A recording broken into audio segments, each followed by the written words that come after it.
welcome to Cryptocast. I'm Ray Doherty. Thanks for joining me for episode 5 of Tales from the Past. As always, I try to present an interesting show for you all to listen to and to enjoy. If you think so, please give this video a like and please consider subscribing to the channel so that you can get updates of my 2 Cryptocast podcasts as they become available. Because believe me, we have a lot of fascinating interviews and stories coming up in the weeks and months ahead. So please, stick around and subscribe. In today's episode, we have 2 very, very important stories. So let's not waste time, pardon the pun, and let's travel back in time to the bygone era, thanks to Trove.nla.gov.au, and also thanks to New Zealand's paperspast.natlib.govt.nz, which is the New Zealand version of Trove. But we've got some important stories, so let's travel back in time.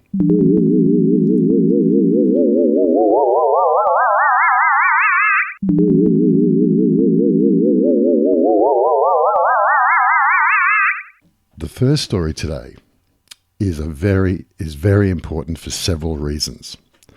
Firstly, this story not only details a fascinating encounter at Pearce's Creek in the ACT, but on the back end of this story, it briefly details the account of local Indigenous people hunting and killing a hairy man or yowie. That's right. It is the first recorded case of a yowie being killed recorded in a major Australian newspaper. This is not made up. It is in print as having occurred based on the teller of the story, which in those days, of course, great stock was put into the witnesses by the newspaper men. The second important fact, and I have explained this before, the way the papers were written in those days was not very complimentary towards Indigenous peoples of Australia and indeed foreigners. And I've always tried my best in the past to edit those papers, to edit those stories, so that they are more conducive towards today's standards. However, I was of the view, from an editorial standpoint, that given that this story was historic, it was important to keep it in context. And I'm not trying to offend anybody, but it's very important to read this particular story as it was printed. The third important factor is that I have a guest reader. David Reid of Southwest Yowie Research is not only one of Australia's most respected Yowie researchers, but a specialist of the ACT region. This area is his backyard, and it was this story that was responsible for getting Dave into Yowie research. So with that said, it's over to you, Dave.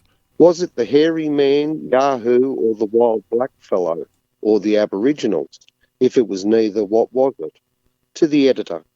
Sir, I send you an account of what took place when some strange animal came very close to where my brothers and I were camped many years ago. Upon this occasion, we were out at Pearce's Creek, a small stream between the Tidbinbilla Mountains and the Cotter River, in search of cattle. In the early part of the day, we came upon the remains of a cow of ours. We recognised the beast by the head, as the blacks would only take the tongue out. That the blacks had speared and roasted was evidenced by their stone oven, which was close by. We searched the creek during the day, and having seen no indications of cattle being there, we decided to return to where the cow had been killed and camp there for the night. It was a good place for the safekeeping of our horses. The weather was very hot and dry. It was in the month of March. There was no moon. None of us had a match. We had supper as usual and lay down. Sometime during the night, I think it must have been late, I awoke. The others were asleep, and I heard a noise similar to what an entire horse makes. I heard it again and awoke the others. We heard it some 4 or 5 times, and the noise came that we could hear it walking along on the opposite side of the range, and when in a line with our camp, we could hear it coming down in our direction. As it came along, we could hear its heavy breathing. About this time, the dogs became terrified and crouched against us for protection. On account of a fallen tree being on the side the thing was coming, it had to come on one side or the other to get to where we were. My brother Joseph was on the lower side of the tree. I was on the upper side, and my brother William in the centre. Not many seconds passed before Joseph sang out, "Here the thing is," and fired a small pistol he carried. Thing is, he carried it at it. Neither William nor myself coming to the scrub got a sight of it. Joe says it was like a black fellow with a blanket on him. We did not hear it going away. We then tried to set our 3 dogs after it, thinking they might find out where the thing went, but we could not get them to move. Had the thing been a little later in coming, we would have seen what it was as the day began to draw in less than a quarter of an hour after Joe fired at it. Yours, etc., George Graham Webb. Woodstock, Uriara. P.S. Having interviewed Henry Williams in Re the Animal he saw the blacks kill, he pointed out to Mr. J. MacDonald and myself the height he, William, was at the time, and we considered he would be from 10 to 12 years old. The locality where the blacks killed it was below the junction of the Yass River and the Murrumbidgee. The animal got into some cliffs of rocks, and the blacks got torches to find out where it was hidden, and then killed it with their nulla-nullas. There was a great many blacks at the killing, and he saw 2 dragging it down the hill by its legs. It was like a black man, but covered with grey hair. George Graham Webb. Thanks, Dave. Fascinating, wasn't it?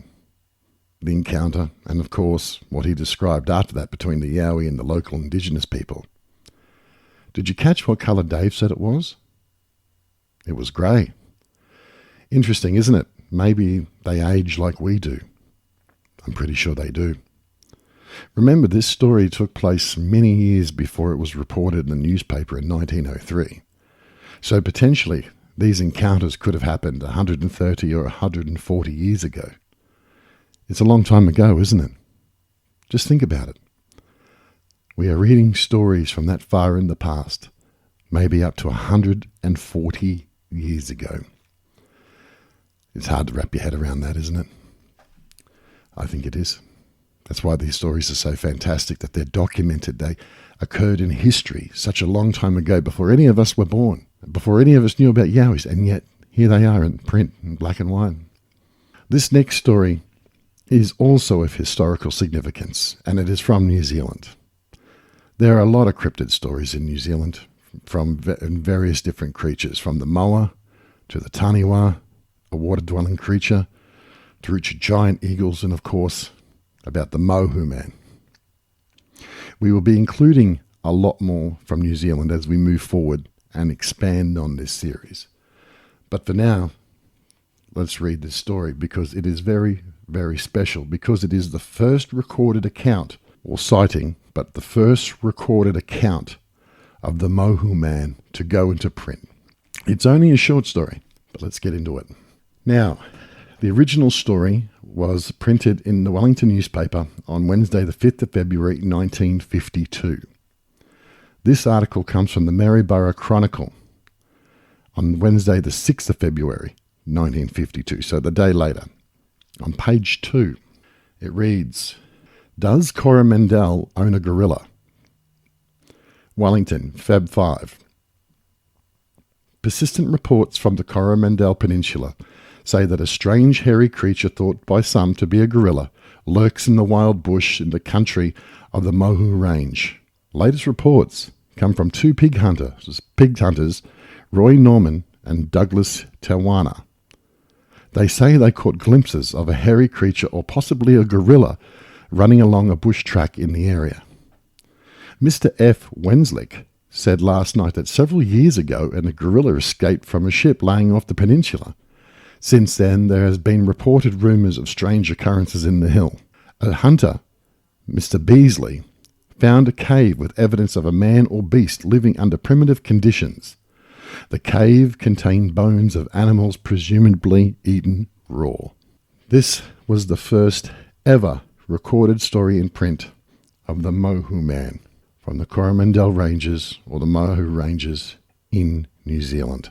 And since this day, the sightings persist, the stories persist. Not as frequent as the Yowie stories, but they still persist nonetheless. And in a country like New Zealand with such deep, dark, beautiful forests, rugged mountains and isolated remote regions, anything is possible. Our third and final story today, the Crowther Mountains Hairy Man, as reported by the Richmond River Herald and Northern Districts Advertiser, Friday, 5th of May, 1893, page 4. The sensation created 2 or 3 years ago by a report that a hairy man or orangutan had been seen in the Crowther Mountains young was revived the other day by a statement made by Mr. Costello of the Crowther Hotel that shortly after passing through the boundary gate to a station, he came upon the self-same curiosity and was not at the time more than 30 yards distant. Unfortunately, this was another instance of what a man may see when he was without a gun. The morning was perfectly clear, so that there could be no mistake. Indeed, Mr. Costello is prepared to verify his statement by statutory declaration. It is said that some years ago, an orangutan was lost by a menagerie travelling from Cowra to Young. But whether this explanation is sufficient to account for what Mr. Costello saw recently, we cannot say. Only another short one, but yet, nonetheless, a very significant one.